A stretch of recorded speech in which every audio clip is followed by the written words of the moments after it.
Olá, gente, tudo bem com vocês? Que bom!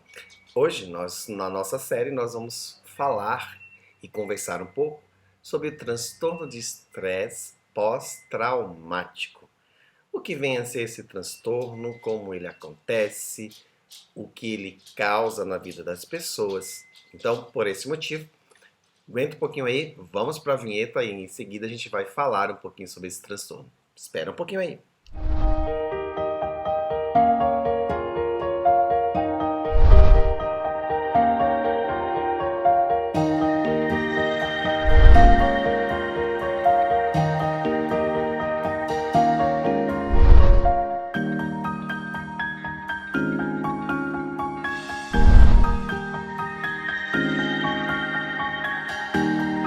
Falar sobre o transtorno de estresse pós-traumático, a gente precisa entender o que esse transtorno é, como ele acontece, né?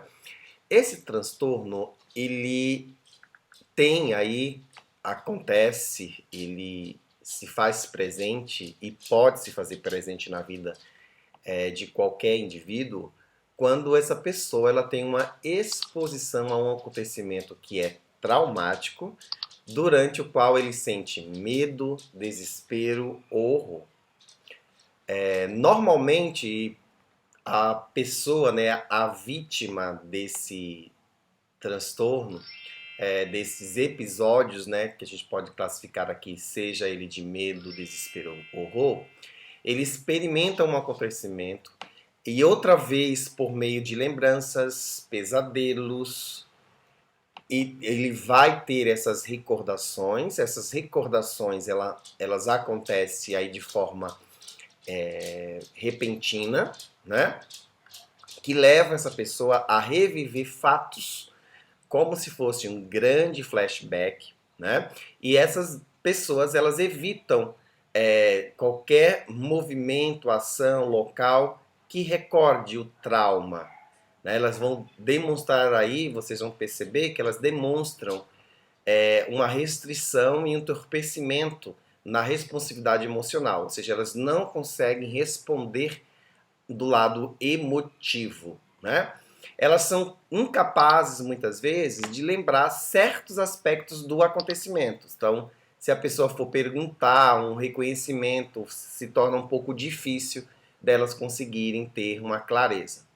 Esses comportamentos dessas vítimas do transtorno, eles são inconscientes, então eles tentam evitar o máximo a própria experiência, né? A emoção, pode ser com as pessoas ao redor, mas pode ser com pessoas semelhantes, pode ser com pessoas em um determinado local, né?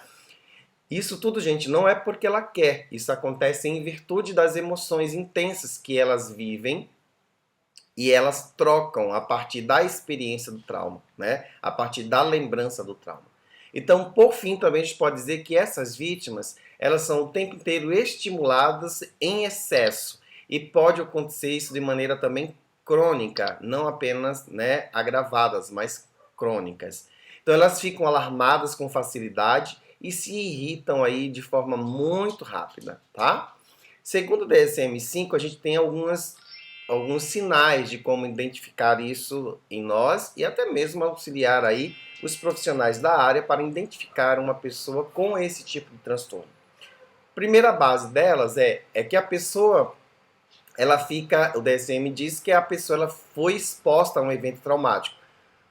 Como ela vai responder a partir desse trauma? Então, a pessoa que experimentou ou testemunhou um acontecimento, né? Ela vai ter esse evento traumático. A resposta da pessoa envolve medo intenso, desespero ou horror frente àquele tipo de situação ou situação semelhante. Isso pode acontecer aí, esses eventos em qualquer aspecto, até mesmo diante de assistir um filme, uma novela ou algo assim, tá? 2. Um acontecimento traumático e persistente revivendo da seguinte maneira. Pode acontecer lembranças angustiantes, sonhos angustiantes, agir ou sentir como se estivesse acontecendo aquele evento. intensa angústia psicológica ante as exposições e sinais externos e internos e uma reatividade fisiológica da exposição. Então, por exemplo, um exemplo clássico disso aqui é quando a criança que está começando a ter um certo controle do cocô, por exemplo, e ela é forçadamente por um adulto a estar numa privada, né? E isso pode causar um efeito muito traumático nessa criança, e essa criança, ao chegar próximo ao banheiro, ela pode aí ter algumas reações, tá? Bem como isso pode indicar também um tipo de abuso. O terceiro aí é a esquiva persistente dos estímulos associado a traumas. Então essa pessoa, ela vai se esforçar para evitar pensamentos, sentimentos ou conversas. Ela também vai se esforçar para evitar atividades, lugares ou pessoas. Ela tem uma incapacidade para verificar alguns aspectos importantes do trauma, né? Entre elas aí tentar fazer a investigação de como isso aconteceu. Interesse ou participação diminuída de maneira marcante, se ela era alguém que tinha uma certa expressão, se era alguém que vivia dentro de uma estruturação social muito equilibrada, de repente passa a diminuir, né? Ela passa a ter uma variação restrita ligada ao afeto, principalmente quando tem um relacionamento. A sensação de um futuro sem perspectiva, ela começa a idealizar que não tem uma perspectiva de futuro e uma certa diminuição aí na sua questão de estímulo. Sintomas de excitação aumentada, então ela tem uma certa dificuldade de cair no sono ou permanecer dormindo. Ela possui também uma irritabilidade ou excesso e acesso de raiva de muito rápido, tá?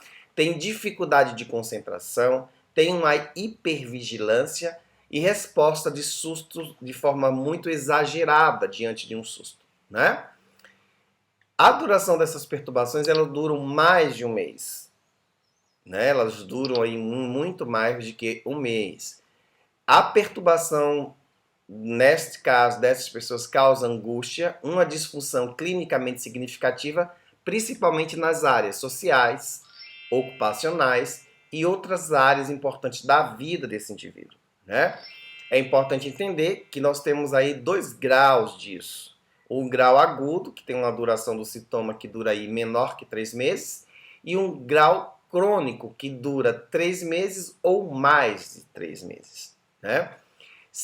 Pode acontecer também da pessoa ela ter o surgimento do transtorno atrasado, né? Ou seja, o evento aconteceu, mas apenas dentro dos 6 meses a pessoa ela começou a desenvolver isso. Então, não, às vezes não acontece de forma imediata, pode ter aí passar alguns meses, né? E haver a manifestação desse trauma. O que é interessante que tem nesse transtorno é que existem alguns grupos que a gente precisa ter alguns certos cuidados, né? Então, algumas pessoas que foram expostas e que possuem aí pode possuir, né? Na maioria dos casos, sim, um transtorno pós-traumático. Então, uma pessoa que sofreu uma tentativa de estupro, uma pessoa que teve estupro completo, uma pessoa que sofreu uma tentativa de molestamento ou teve o molestamento completo, uma pessoa que sofreu uma tentativa de furto ou teve o furto completado, né? Uma pessoa que sofreu um assalto de forma agravada e uma pessoa que ela não foi vítima, mas ela presenciou o caso acontecendo aí para com uma pessoa vítima. Vítima, nós estamos falando aqui numa questão de fatalidade, né? Até porque se ela fosse vítima, ela não estaria viva aí. Interessante que dentro deste grupo existem algumas pessoas que estão dentro de um risco maior, né? Que são as pessoas que sofreram um estupro completo, né? Essas pessoas elas precisam de muito cuidados, porque se desenvolver o trauma, são pessoas que têm uma ideação suicida mais elevada do que os outros grupos que elencamos aqui, porém são as pessoas que mais cometem também tentativa de suicídio, né? Principalmente se isso está agravado com com uma gravidez. Então isso é importante ter cuidado com esse tipo de pessoa, porque ela pode estar sofrendo aí de forma muito grave. Então, se você conhece alguém que infelizmente passou por esse tipo de episódio, é fundamental observar, é fundamental olhar, né? A gente não pode esquecer que, dependendo de como essa pessoa encarar esse estupro de forma completa, e vindo aí seguido de gravidez, né? Ela vai ter aí 9 meses que ela vai estar ruminando esse trauma. Não que o feto tenha ou não culpa, né? Mas a pessoa que sofreu, que está agravando aí com a questão desse trauma, ela pode desenvolver várias características psicológicas que não vão auxiliá-la em momento algum. Então eu espero que você tenha gostado desse vídeo. Se você gostou, dá o seu joinha aí, compartilha com os amigos.